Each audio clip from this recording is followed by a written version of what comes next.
Okay, let's just get this out of the way. This piece is a lot. It's not the kind of art that just hangs quietly on a wall. It grabs you, it confuses you, it might even freak you out a little. And that's exactly why we're going to deconstruct it. We're going to give it a really close, almost clinical reading to see what this beautiful chaos is trying to tell us about ourselves and our world. So this is the piece. It's by an artist named Ilana Savdie. And the title, wow, Lagrimas y Mocos, which is Spanish for tears and snot. And if that wasn't enough, the subtitle is Exploiting a Suitable Host. I mean, come on.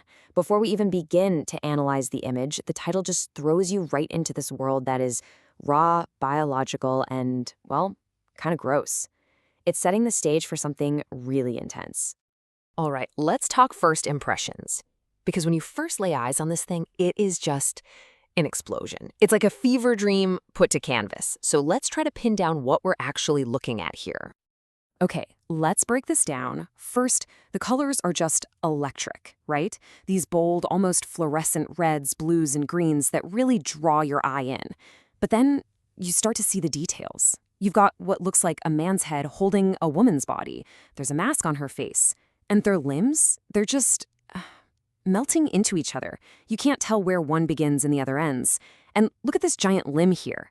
It's filled with these tiny little creatures. Are they tadpoles, worms, parasites? It's hard to say. And the painting itself is physically thick, made with acrylic, oil, and beeswax, which gives it this strange, organic, almost breathing texture. It feels alive, and honestly, it's pretty unsettling.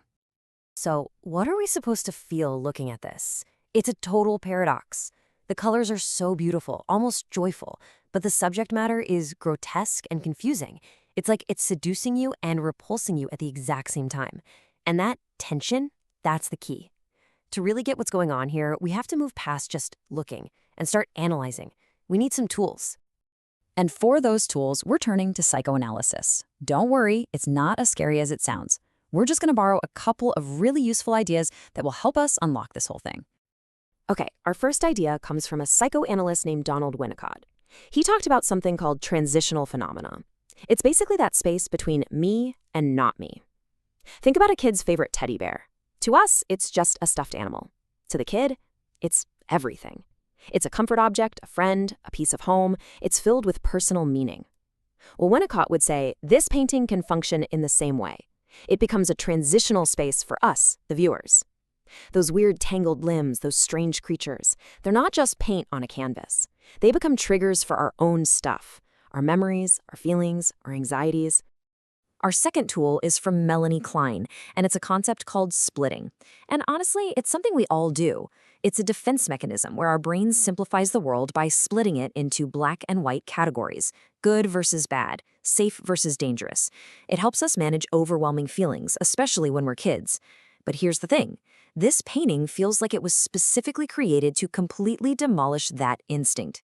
And that's because this painting absolutely refuses to give us a simple answer. It lives in the gray area, in that messy, uncomfortable space right between all the neat little boxes we try to put things in. Just look at this. The painting forces us to ask all these questions. Is it male or female? Well, it's both. Is it inside or outside? Again, both. Human or animal? Beautiful or grotesque? Sublime or horrifying? The painting's answer is always yes. It forces you to hold two completely contradictory ideas in your head at the same time, without giving you the comfort of choosing one over the other. And this isn't just some artsy, abstract concept. This struggle to deal with contradiction is a deeply human problem. And to make this crystal clear, the source material actually provides a perfect real-world example, an anonymized case study of a patient they call Nora. So Nora is this 30-year-old biocultural woman raised to focus on achievement, not emotions. And in her relationship, she really struggles. She sees her partner as either all good or all bad. There's no in between. She swims from one extreme to the other. Sound familiar? That's splitting in action. And her goal in therapy? It's to learn how to tolerate that unknown space, to accept that someone she loves can be both wonderful and flawed at the same time. It's the exact same challenge the painting gives us. Okay, so we've looked at the canvas and the psychology. Now let's zoom out, because context is everything. We need to understand who made this and when. The artist Ilana Savdie has a fascinating background.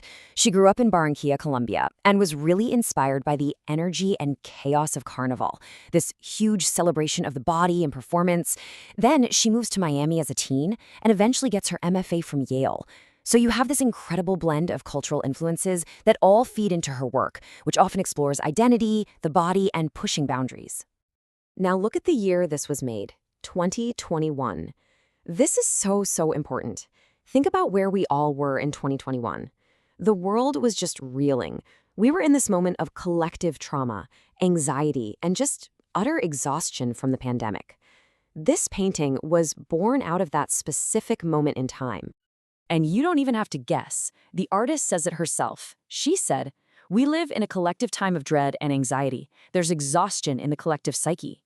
I feel like my nervous system is exposed." Wow. I mean, that just says it all, doesn't it? The painting isn't just about her personal feelings, it's her attempt to capture this universal feeling of being raw, vulnerable, and totally frayed. So, let's bring this all home. After all this analysis, what's the point? Why should we care? Why does looking at a painting that makes us this uncomfortable actually matter? Because art like this does something that words often can't. It gives us a safe space, to confront and process feelings that are too messy, too contradictory, too overwhelming to just talk about. It's like a pressure valve for the psyche.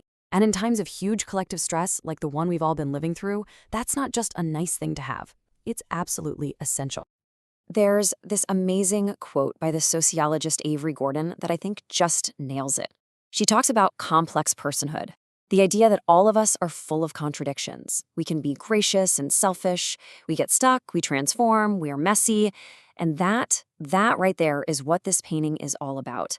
It's a celebration, a defense of our fundamental right to be complicated.